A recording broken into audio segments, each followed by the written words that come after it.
I can't get no call to action, but I try, and I try, and I try, and I try. Hello and welcome to Call to Action, the go-to podcast for anyone trying to make sense of the world of marketing, advertising and beyond. In an industry that is a minefield of utter bollocks, we aim to capture our heroes and allies from the front line to have a chinwag with. It's like Pokemon Go, with the single but vital exception that it's not a short-term bandwagon of shite. It's brought to you by Gasp, and I'm Giles Edwards, co-founder and MD. Today, I've caught Nic Marks, a man who could teach Pharrell Williams a thing or two about being happy, but maybe not hip-hop, I don't know. Nic is the CEO and founder of Friday Pulse, helping companies understand employee well-being. A leading statistician, TED speaker and happiness expert, Nic is arguably best known for his work in creating the Happy Planet Index, the first global measure of sustainable well-being. He's worked with the British government and the Kingdom of Bhutan and has been featured in publications including the Wall Street Journal, The Guardian and Wired.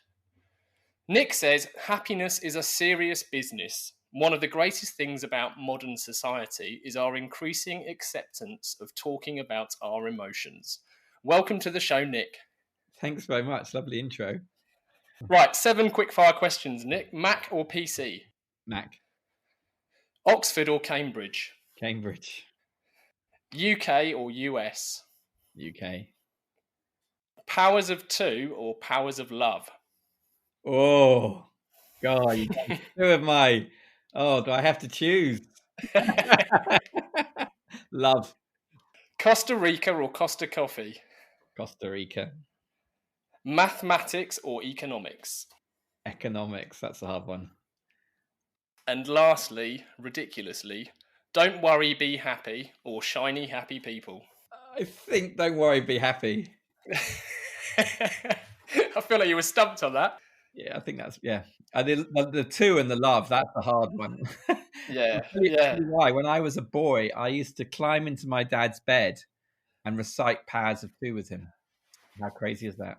That's not crazy. You're talking to another numbers man here, so we probably have to be careful not to get too hung up in numbers and stats and maths. But I gladly would. So anyway, Nic. So what was your first ever job? How did it all start for you?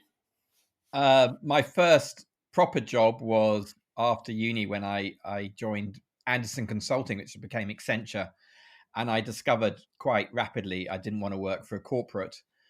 But I did quite enjoy the job, and really arrogantly, I only applied for the job because everyone said to me it was really hard to get. So I applied for it. So I wasn't really making very strategic decisions, I think, at that stage of my career. Okay, and what was your first ever job, though? That was your first proper job, but it's always interesting to know what people did prior to the proper careers. Oh, well, I worked in a pub, and I asked for more hours in my job, and he said, "Oh yes, I can do. Can you come and clean the men's toilets on Saturday and Sunday mornings?" And that was not the best job I ever had. I'm sure you learned something though, no? I certainly learned that. Yeah, you did. I learned how to make scruffy brass shine, because he wanted the up pipe of the urinal to be shiny, and picking out fag butts out of the loo. Yeah. Anyway, Got stuff. Do, isn't it? Yeah. Amazing.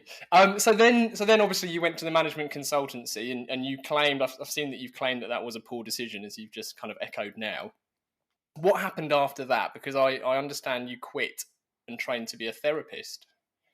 I did. I mean, these things sort of happen slightly different times, but I quit. And the main thing I really quit to do was to go into ethical and environmental research at one of the very early ethical investment companies.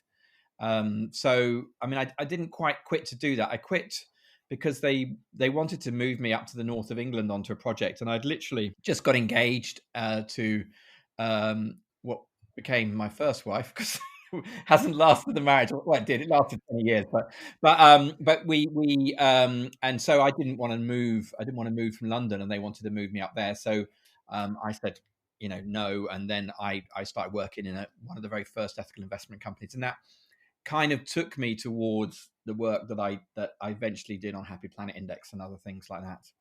Yeah. So what made you specifically look into and research happiness? Well, I started off. I'm a statistician by trade. That's what I ended up doing my master's in, and then the work I did a little bit in environmental research, and then into doing more complicated sort of economic indicators through the 90s.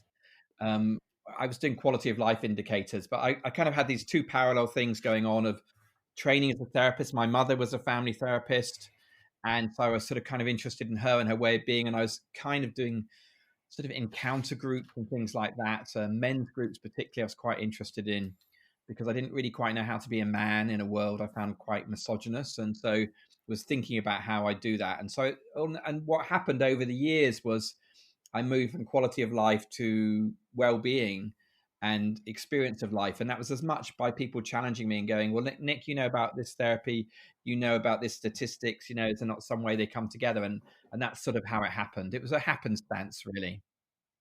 And for anyone who's unsure, including me, what are the typical quality of life indicators? How is that measured? Quality of life index is often about standard of living, they're about quality of housing, quality of sort of your local environment, and they tend to be what we would call objective statistics, so things that you can point to, you can touch, they're tangible. And what happened with the transition towards well-being was I started to think about what was people's experience, what was the intangibles, and how do you put numbers on that? And that was that transition. So when I say quality of life indicators, I'm tending to mean more hard and fast things you count. The indicators can become very complex in that you have lots of weighting of different variables. I mean, there's something in the UK called the index of multiple deprivation, and the multiple deprivation is sort of telling you that it's lots of different things, and you get into big issues as a statistician about how you weight different parts of it, and in the end you kind of realize it's a bit of a nonsense because your decisions about how you weight things in the end shape your curves. So you're not really describing anything real, you're describing your decisions on your weights. Like, you are describing something real, but there's and so I started thinking, well, people's experience of life, in a way, they're telling you in their answers what's important to them. So they've included their own weights in the way they do that. And so actually, maybe that's a more interesting way of doing it. And that's really how my career changed in about the year 2001 when I started doing that. And how did you find that? Because whilst there are no doubt other ways of measuring well-being, perhaps not so multidimensional, it must have been quite exciting to create the Happy Planet Index ultimately. It was a very exciting time, and I was working in a think tank in London, and the director of the think tank, when I agreed to join, he said, "I want you to drive meaning under the word well-being," because the word was coming to the policy arena. And so, being a statistician, my instinct was to measure. And so it took me about 3 or 4 years. I mean, I started off doing sort of 1 or 2 days a week at this think tank. I wasn't there full time. It was sort of a Friday job. And I just started to develop a methodology I was comfortable with. And of course, I went to academia. I looked what they were doing. But interestingly, I thought, oh, academia will know how to do this. I'll just have to apply it. But of course, they all disagreed about how you should measure it and what you should do. So we ended up having to create our own frameworks and how we do that and how that's best for policy. So I had an exceptionally exciting decade there. And yes, the Happy Planet Index came in the middle of that. After that, we did something called National Accounts of Wellbeing, which was very influential, though not as popular. Happy Planet was very popular. And then, of course, I did my TED Talk in 2010, which sort of took it to another level. So it was a very exciting time, and we had a lot of progress. I mean, we started off working with the Blair government, who was quite interested. Then Cameron came around. Gordon Brown, in between, wasn't very interested in wellbeing, but Cameron was very interested in wellbeing, and of course, he actually set up a national indicators of well-being. We see them sometimes. You might see them in the newspaper. And it says that this region was the happiest. Which what would you say the happiest region in the UK is? My guess would be somewhere up north, Yorkshire. It's not a bad guess. I mean, London is the least happy because of income inequality and urbanism and things like that. But it's Northern Ireland. Oh, okay, yeah. It's quite rural. People in Ireland are very positive. Some people would suggest too positive sometimes, and of course they've had recent experience of the Troubles, so there's a recent worse past for them to compare to. Oh, and is that presumably that's key because I suppose everything is relative. It's somewhat key, yeah. I mean, there are. I mean, people in sub-Saharan Africa will tend to say they're quite unhappy. So there is absolutely a relation to what your conditions are now. But of course, how you've experienced the past is going to affect how you experience now as well. Yeah. Funnily enough, and I'm going a bit off piece here, but I had a conversation with my one of my brothers who lives in Australia recently about relative happiness, and I think my comment to him was it's really easy to forget that we are. I'm guessing I'm just plucking numbers out of thin air here, but we're probably in the top 5-10% in terms of our privilege worldwide.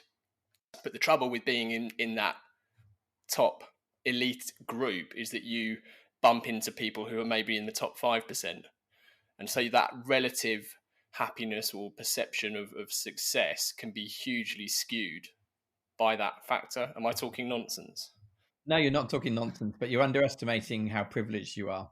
So if your household income is over £35,000 a year, you're in the top 1% globally. Right. And then, of course, you're not in the top 1% in the UK. Average household income in the UK is about, I think, £29,000 a year at the moment. So you would be in the top, 30-40% if you were there. But of course, what we tend to do is compare ourselves to our brother-in-laws. I always say, it's someone quite close. Yeah, the person your sister's married to, or your wife's brother. That's the person. And we are competitive, and I was brought up in a very middle class, pretty wealthy bubble, and actually it's one of the things I love about data is it gets rid of some of my biases, and it keeps me honest. Yeah, I suppose it adds the challenge though of how you interpret the data, as you kind of alluded to earlier, as to how data is weighted can affect the curve in its entirety.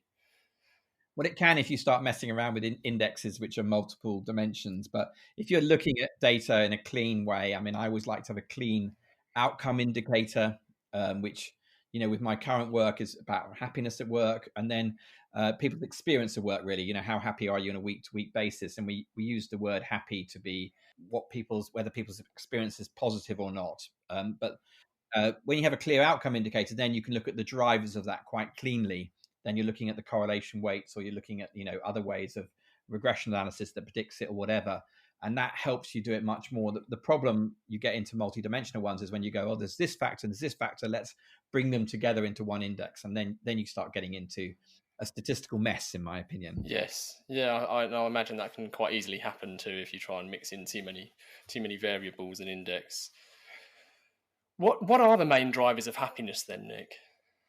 Well, in our lives, because I mean, some of our life is work and some of it is not work, and actually, you're a parent, aren't you? There's lots of work in parenting that you're just not paid for. So there's all there's stuff we do, isn't there? And I mean, some of it is genetic, undeniably, in that some people are born more positive and some people born more negative, or with more propensity to go up and down, or to stay very flat and avoid emotions, which is what some people do. But with it, there's always stuff within our control as well. But we have to always say that circumstances matter. Income inequality matters. If we look at it at population level, but within our own possibilities, we can affect things around us, and the choices we make about how we spend our time are particularly critical. Relationships end up, of course, being the most important thing for our happiness. If we in good relationship with our family, with our close friends, then we're going to be happier. But also other things like physical activity, whether we feel healthy, whether we are healthy, whether we feel creative, whether we feel our life is meaningful, purposeful, progressing. These things all matter too. And they happen. You made the distinction there between work life and non-work life. There's obviously significant advantages to measuring happiness. So for an organization, for example, to measure happiness. Yes, I mean it's a win-win. In fact, it's a win-win-win, really, because whilst we don't necessarily go to work for our happiness to be happy, we tend to think of it as things outside of work that make us happy. Actually, we don't go to work to be miserable, and quite a lot of people are unhappy at work. So it's going to be a good for us if we're happier at work. And when I say happy, I don't mean we're laughing all the time and we're joyous, like we might have if we're going to a party or festival or something. There's different types of happiness, and the work type of happiness is a more serious type. It's a more learning, development, accomplishment type of happiness. Yeah. But it is getting on with our colleagues, and there can be times for laughter and enjoyment at work. Of course, there can be, but it's a more focused way of being. So it's in our own interest, but it's in the interest of the organization, because when people feel good at work, they do better work. And so enlightened organizations will recognize that if they create jobs and roles for people that people can enjoy, good work will flow out of it. And in that way, I distinguish it from engagement, because engagement is very popular amongst organizations. They say we want staff engagement, and of course they do, because it's a code word for productivity. It's like, how can we get more out of you and pay you the same? It's not really a fair bargain, Whereas so it doesn't really land on the employee fantastically. And also the problem with engagement is, if I ask someone, how engaged are you at work, they've actually got no idea how to answer that question. They can probably say if they're disengaged, it's very hard to say, is something meaningful. What's the top of that scale? I don't know. Whereas happiness, we can kind of go, yeah, I'm happy. There's sort of a sense of enough in our understanding of what makes us feel good. Whereas meaning and engagement, there's no sense of enough, and so therefore you can't measure it. It's difficult to know exactly what we mean about it. So I think the enlightened organization should be thinking about employee well-being, if you want to call it that, team morale, you can call it that if you want to. And the way that we measure that is we ask people, how happy were you at work this week? Yeah, you're right. I never really thought about that, but happiness certainly seems a lot more familiar as a measure, doesn't it? So much more instinctive. Yeah, I mean, you can ask a truck driver, you can ask a CEO, how have you felt this week? I'm happy to very happy, and they can both answer you it. So it's a language that everyone can relate to. So if you want to create a common goal across an organization, and one that's in everyone's self-interest, it's a lot more realistic to do it around happiness and good experience. You can call it employee experience if you want to. Having great experience, that's fine with me. Happiness is a little more inspirational, but some people then get a bit worried it's a bit fluffy, and so they can misinterpret, or not misinterpret, place another interpretation on the word than I mean. Yeah, absolutely, that makes sense. And presumably there's many things which affect happiness in the workplace, so both mental and physical. So even the physical environment itself will affect happiness to some extent. For sure, and yeah, there are lots of impacts on it, but quite a lot of them are controllable by the organization or by the team or by the individual. And and again, it mainly, I mean, the physical environment does affect people's happiness and well-being, but not quite as much as all sorts of office designers will tell you it does. That's the most important thing, and it is important for people to have spaces they can move around in. And I think we now all know the evidence much more that people should get up and move around every hour, not sit down too long, and that it's good to we can't concentrate that long anyway, so break it up and go and get a cup of tea, coffee, water cooler, whatever it is, go for a stretch. I used to say that the smokers were doing something very healthy when they went for a cigarette break. They get up from their work, they go outside, that's good, yeah. Often with someone else to talk to, or even if they're on their own, they're kind of meditating. Yeah, they detach from work. Yeah, they detach from work and they sit there and they draw in on their cigarette, and there's that concentration on the in breath and the out breath. And I think that's why the habit of it, I think, is very addictive, because it is in a way mindfulness. It's just not a very healthy way of doing mindfulness, but and they take their statutory breaks, and they break, and that's actually very good for you. So in some ways we should follow the lead of smokers. I've never smoked, so it's not my buzz, but we should follow their lead and take our breaks and break up our days. Yeah, it's a shame there isn't more of a norm a social norm to doing that type of having that type of break without the cigarette. I know Rory Sutherland talks about if you're at a dinner party and you stare out of the window smoking a cigarette, you're a philosopher, but if you do it without a cigarette, you're a fucking weirdo. He's funny, Rory Sutherland, isn't Yeah, he? he's gold. I once spoke to him because I went to a TEDx talk by him before I did my TED talk, and I said to him, "Can I have a chat with you? Because I'm booked to do one." And so we met and talked. So this is well over 10 years ago, and he was very kind and supportive and helpful. Yeah. Yeah, no, he's very kind. He's very helpful. He's a past guest of ours, and listeners to the show know that I wax lyrical about Rory in most episodes. So I'll try and refrain. But no, Very funny. yeah, he's absolutely brilliant. Yeah, very articulate. Yeah. So I used a quote of yours in your intro, and I when you mentioned about how there is an increasing acceptance to talk about emotions, which I think is certainly true. Has that led to workplaces and organizations taking it more seriously as well at the same time? Yeah, for certain. I mean, I think that they talk about it in different ways, but I mean, I think people's mental health is becoming much less stigmatized, and that has to be a good, because if people feel more comfortable with who they are, and all of us have our challenges and imperfections, then they actually can feel more confident and and do better at work. So it's no good sort of not talking about these things. It's always better to talk about them.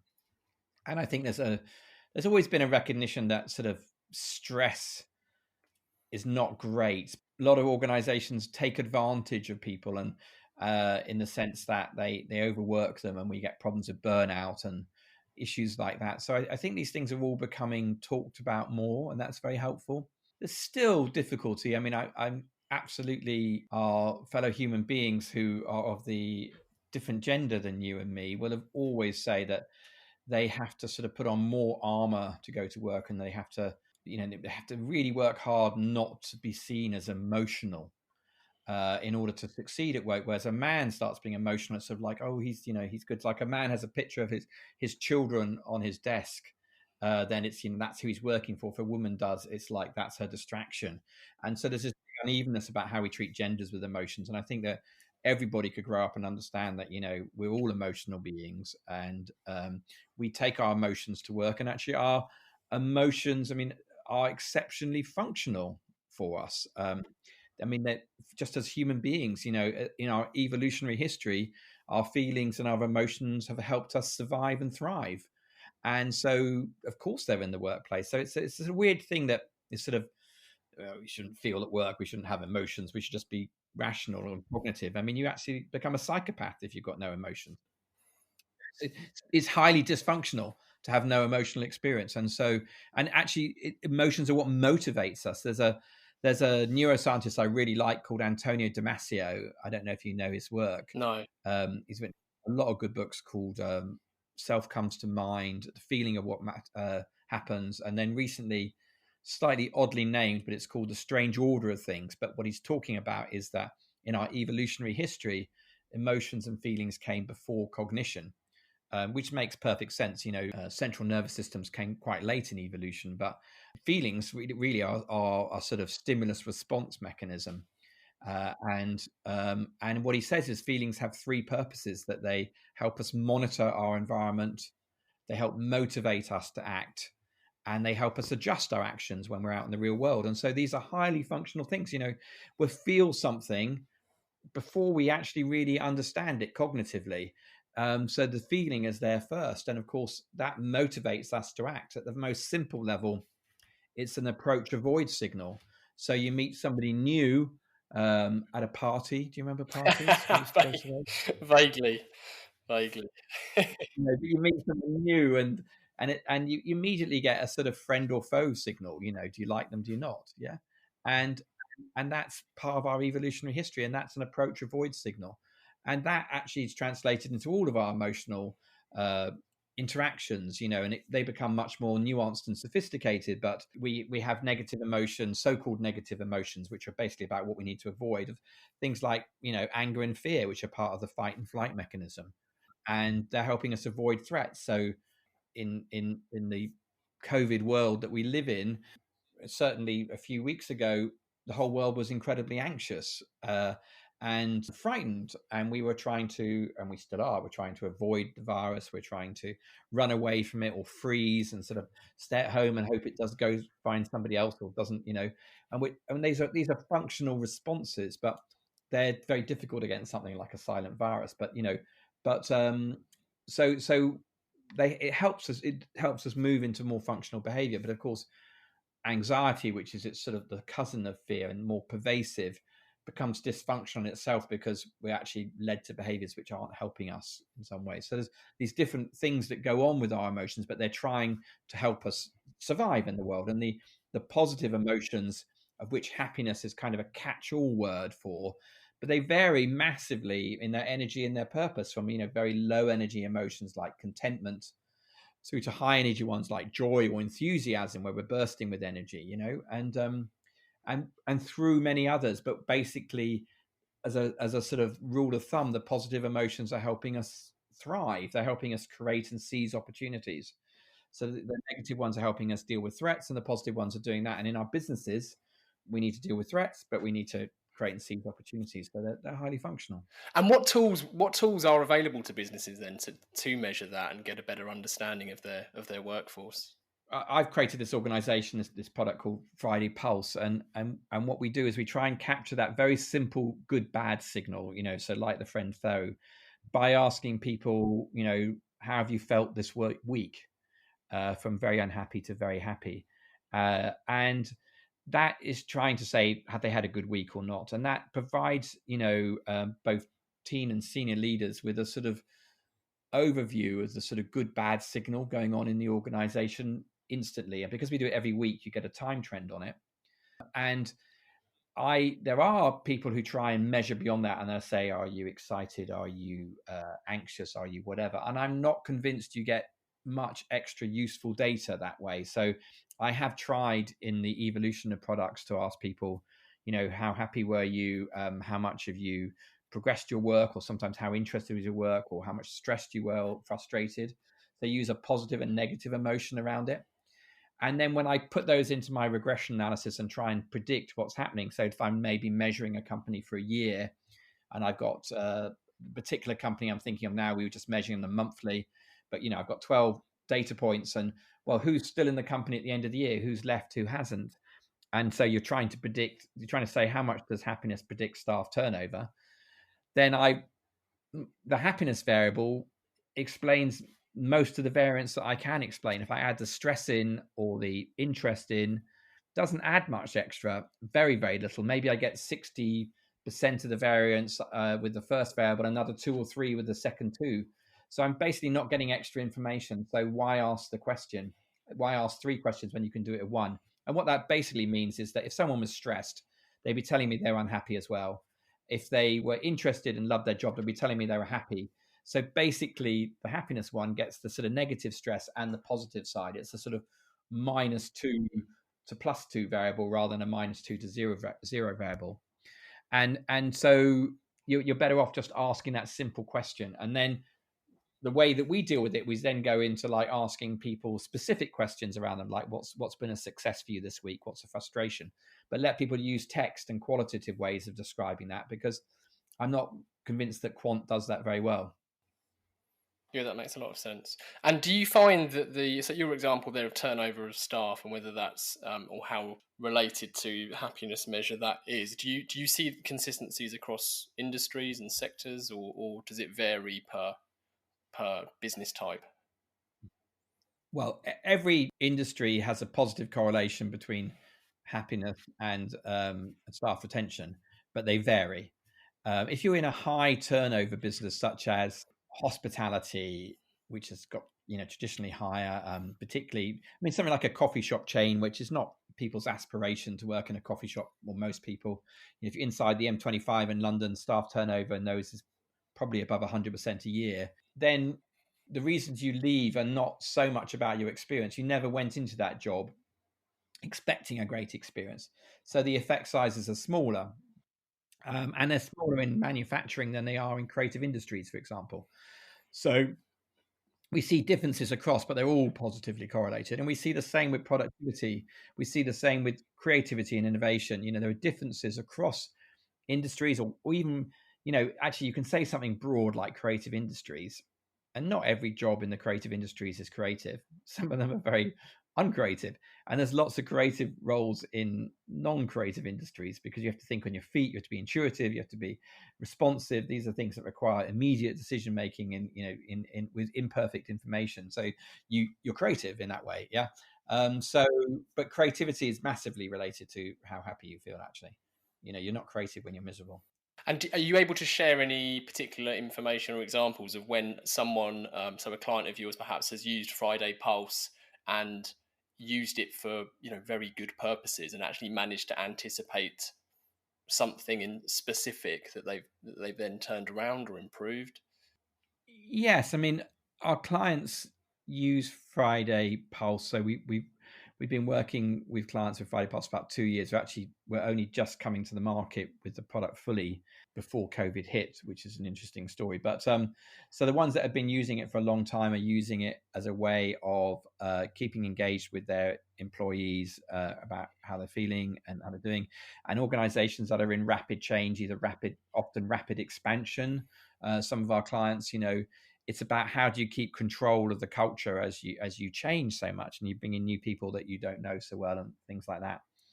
So I think what they found is that employees are much more bought into the company when they feel like they're taken care of, when they feel like they're supported. So in that sense, we haven't had a client that's sort of absolutely done an experiment to say, oh, right, we're going to make people happier and follow it like this. But I do know from our data that, when we follow clients for a long time, that teams that are unhappy have higher staff turnover than the ones that are happy. And they take notice of that, because obviously they can see that as cash. I know that employees that are happy are getting better appraisal grade when they've shared those with us, quite significantly. And I don't have hard data on things like creativity and innovation, because they're quite hard to measure those things. But certainly from stories they tell us, they recognize the ability to be flexible, adaptive, and innovative in teams that or divisions that are happier. You mentioned obviously the current pandemic and COVID specifically. Can you offer any advice or tips to those of us, myself included, who are finding it quite challenging at the moment, especially not only working remotely myself, but managing a team who are equally working remotely? Good team leadership has sort of just got amplified, in the sense that I think we have to be more intentional as leaders than ever, because there are all sorts of ways that when we were in a office together, we could sort of lead by presence and example, or just picking up in I'd look across and I might see that one of my colleagues, Clive, his shoulders looked hunched today, and you could just see he wasn't happy, and you go and have a chat with him. Yeah, you can't see any of that online, so you have to be more intentional and reach out and ask people more. So I think that the people side of team leadership has probably gone from 10 to 25% of people's jobs. And that's just kind of what we need to do, is be much more in touch with people, much more sensitive, much more empathetic.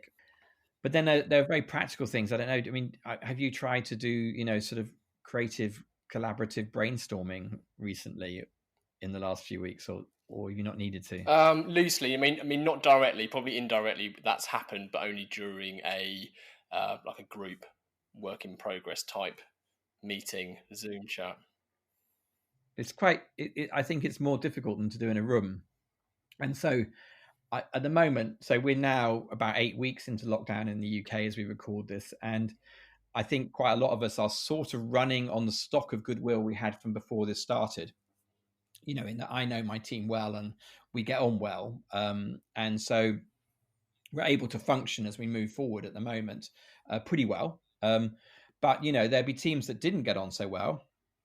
I'd imagine they're hiding from each other now. If you had a boss you didn't like, working from home's great. Yeah. You can hide, and it's quite rational to hide if but but it'll make that more difficult. We're not hiding from each other, but one thing I've really noticed is I don't think that big Zooms work very well in a collaborative way. No. I think that, and I actually think there's a psychological reason for this, which is that there's something called mentalizing. Have you ever heard of that? Well, funnily enough, we actually have a question from one of our listeners about Zoom fatigue coming up.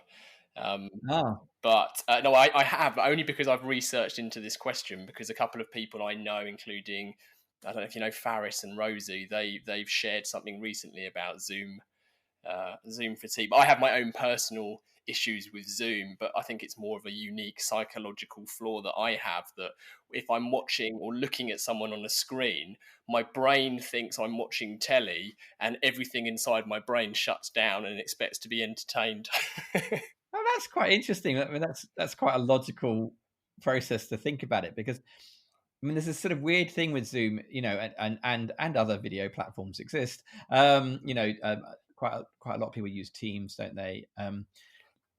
It gives you a flavor of being in physical contact with people, but doesn't quite satisfy it. And so it's sort of got a pseudo-ness to it. And there's the whole eye contact thing. We don't look directly into the camera. We look at the person on the screen, so we're not making eye contact.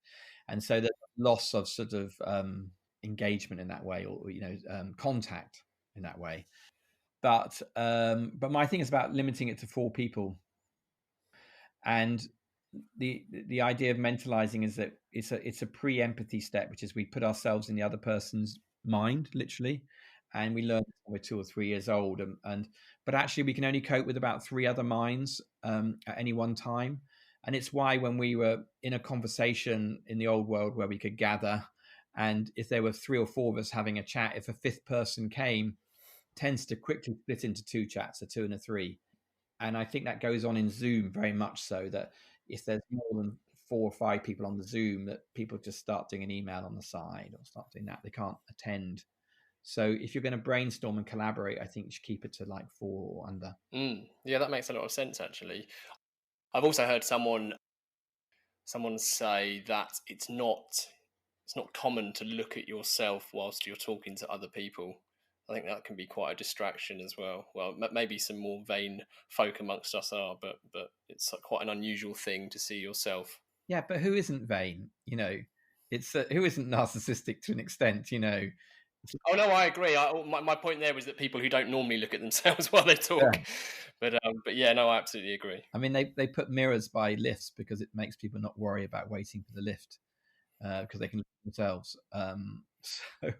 So, and I think actually men probably do it more than women. Actually, men probably look at themselves and think, "Oh, I look okay," and women tend to be more self-critical about how they feel. So, it might be that there's a gender difference in how we experience Zoom. Actually, I hadn't really thought about that. I would think that's quite a possibility. Yeah, no, that's a good one. Well, I feel now would be a great bridge and a great time to go into our listener questions. Okay. So asking the general public for their opinion, be it on Brexit or boat names, is notoriously fraught with danger. But we've got 2 to put to you, Nick. So we'll start with the Zoom one and then we can wrap that one up. So Lisa says, I'm suffering a bit from Zoom fatigue, using it for both work and with my friends, girlfriend and some of my family. I understand the need to connect with others to maintain well-being while we're social distancing, but why do I find it so tiring and unbearable? So I suppose we've just covered most of that, but is there anything else that we can add? No, I think we're all tired, aren't we?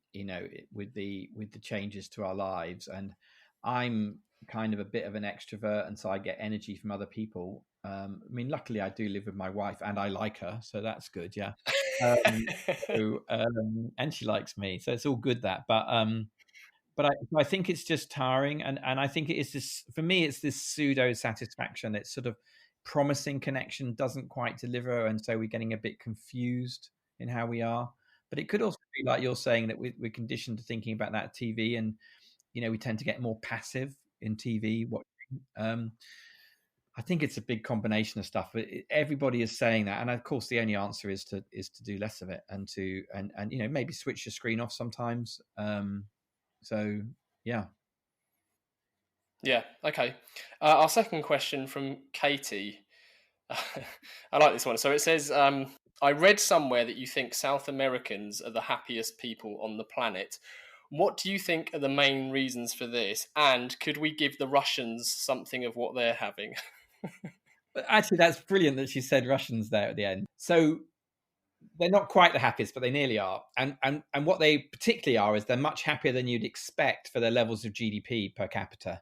So it's a fallacy to think that richer countries aren't happier. They are broadly, and Scandinavia typically comes out top of any happiness index, moves around between them, and the main reason for that is that it's about income inequality, which is that they have better safety nets. And what that means is that the sort of poorest 25% of the population are much less miserable than they are, say, in the UK or the USA, where there's bigger income inequality. So the big difference in rich countries is income inequality.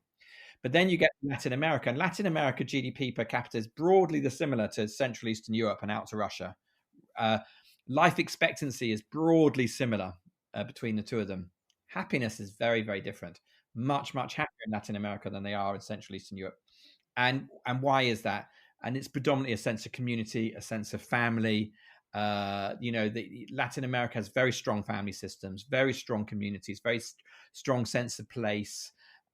They're very vibrant. We think of them as very emotionally lively. Yeah.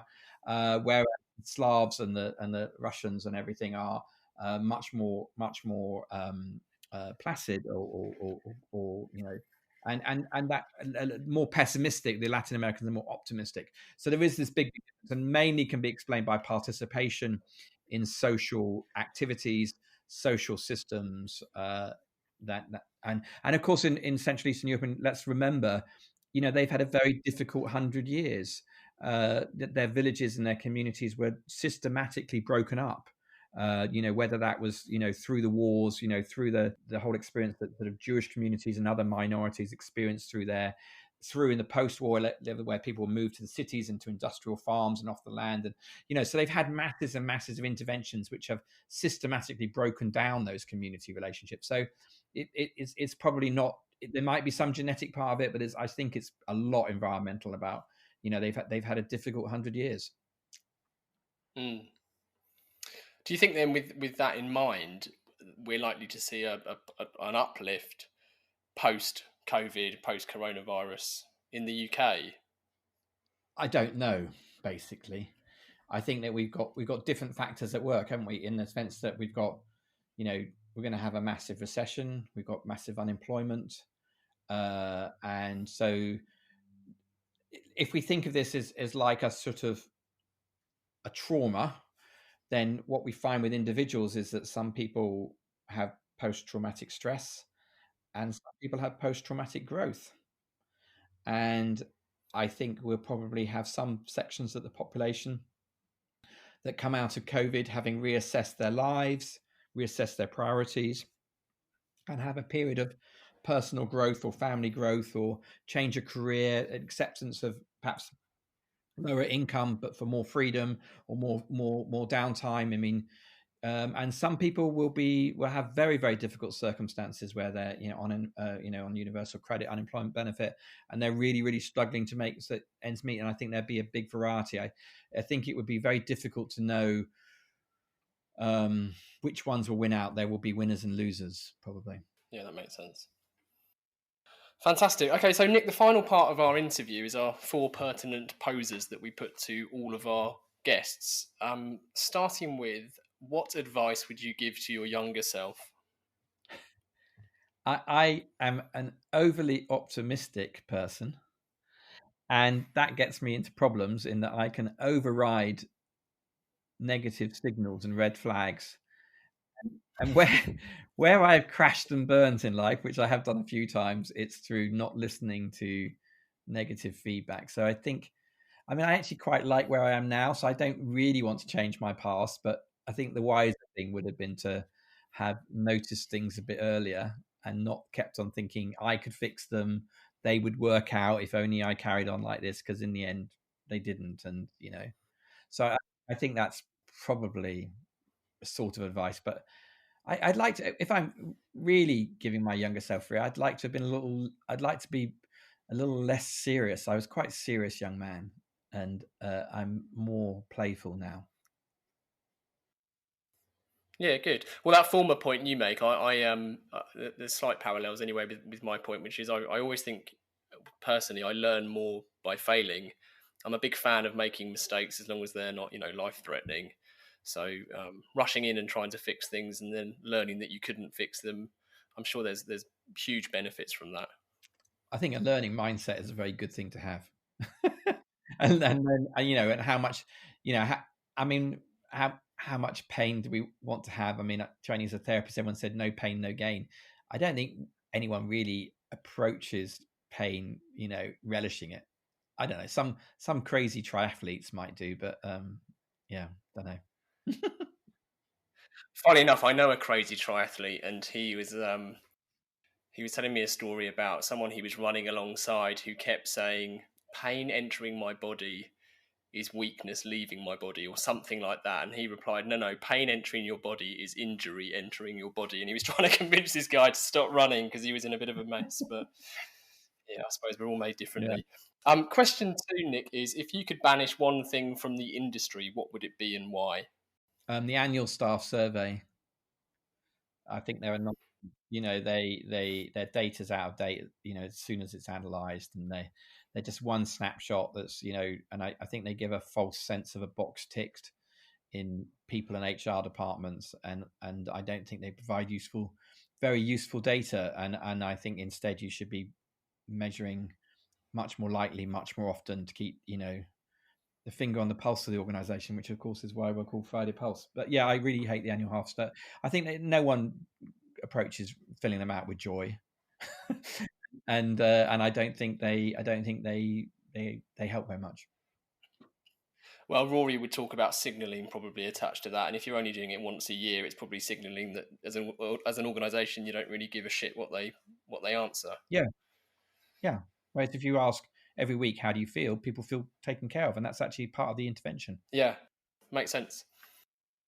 Number 3, any books that you can recommend to our listeners, Nick? Well, I mean, I have a particular likes of books. I mean, I quite enjoy sort of older guys, and I'm going to say guy because I'm a guy, so I quite look to older men, sort of writing a bit reflectively. So I'm actually reading Charles Handy, who's a management thinker's 21 Lessons on Life, and I quite like that sort of reflective. He must be mid-80s now. He's written them as letters to his grandchildren. I think that's quite nice. I like, in a similar way, I like Irving Yalom, who's a existential psychotherapist, writing about his life. He wrote one called Becoming Me, I think it's called, and it's a personal reflection. He wrote something called Love's Executioner, which is a very famous psychotherapy book. So I like that sort of, I'm an Aristotelian, in the sense that Aristotle says that the life well lived you'll know on your deathbed, sort of thing, almost. And I think looking back, and I in that way, I'm quite looking forward to getting old. I hope I don't just die suddenly one day and don't get the time to sort of have a couple of years where I know I'm dying and thinking about it. I quite like that, I think. Yeah, yeah, that's fine. There's nothing wrong with that. Do you read any fiction, just out of curiosity?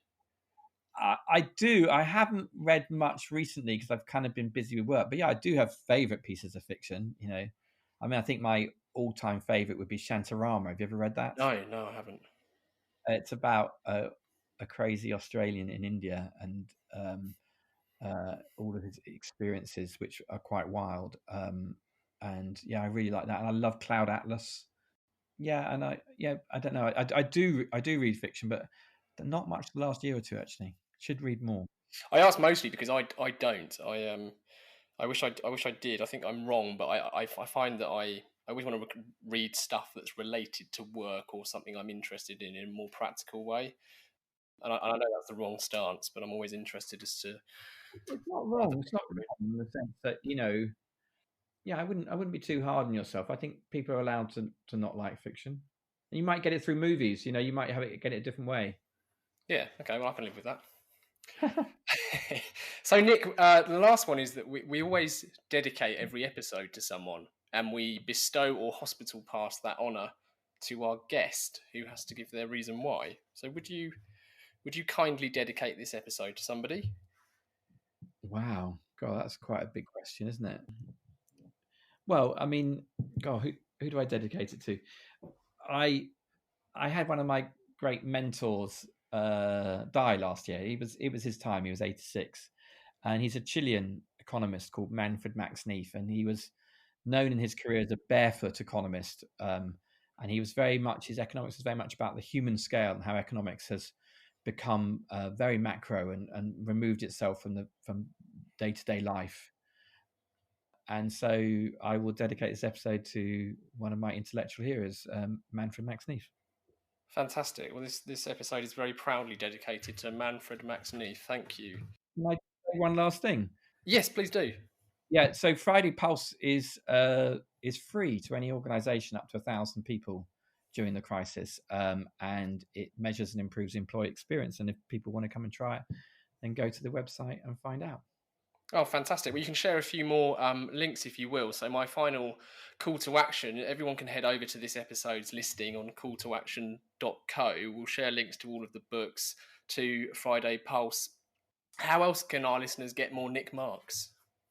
Oh, so I'm the only social media platform I'm really active on is LinkedIn. So just send me an invite and I accept them and like to chat on LinkedIn. And I do tend to post at least every other week. I try and do every week. I try and post an article. And I have my own personal website, which is nicmarks.org, where I post them too. That's where you can really find me. But yeah, fridaypulse.com is the website of the platform and business. Perfect. Well, we'll add all of those to this listing too. Thank you so much for joining us, Nic. It's been a real pleasure and a real privilege to talk. Thanks very much indeed, Giles. Thank you to everyone listening. If you've enjoyed this episode, please do share it and review the pod. We really value your support. Keep the questions and guest requests coming in. To get in touch, it's easy to find Gasp online. You can check out CTA Pod on Instagram or just email hello@calltoaction.co.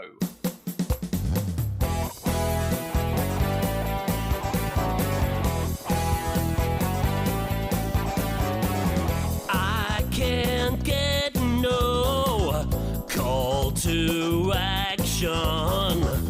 I can't get no call to action, but I try and I try and I try and I try. I can't get no call to action.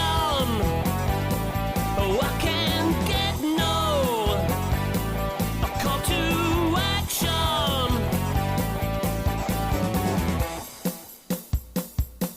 Yeah, hey, hey.